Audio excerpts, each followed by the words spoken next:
Imagine creating a tool that uses the power of AI to generate amazing and unique pieces of art like this. Are you ready to create a tool that will shock your friends, family, and everyone you show it to?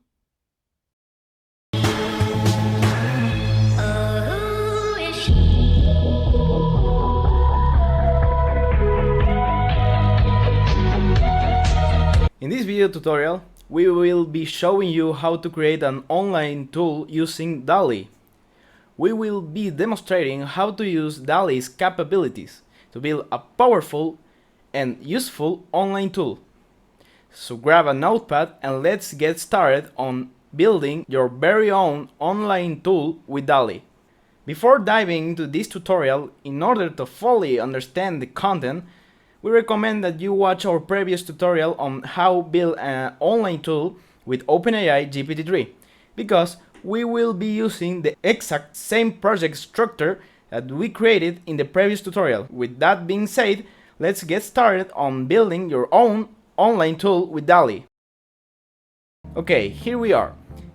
And as we see, the structure is the same than the past project. We have a page folder where we're gonna put the routes of our app, and the server API folder where we have our backend file. In the server file, we have as first the imports, where we import the configuration module that allow us to set up our API key for authentication with the OpenAI API, and the OpenAI API module that will allow us to use the DALL-E model. Then we have an instance of the configuration class with our API key.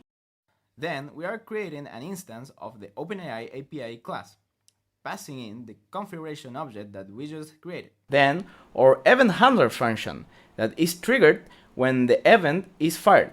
And inside of it, we read the body to extract the TextGPT variable that we send from our frontend. Then we have a variable called image.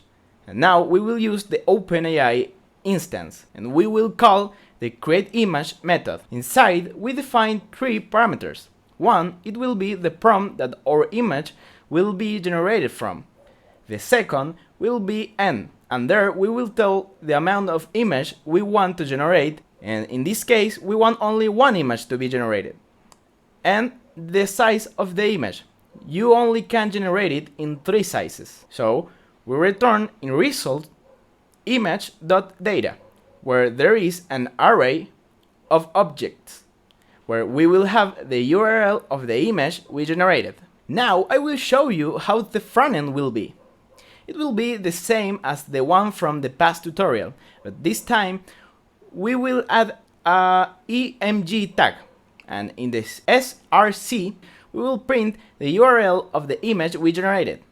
So we write results, and that is the object our server gave back to us, and we will access to the array that is inside of it, called data.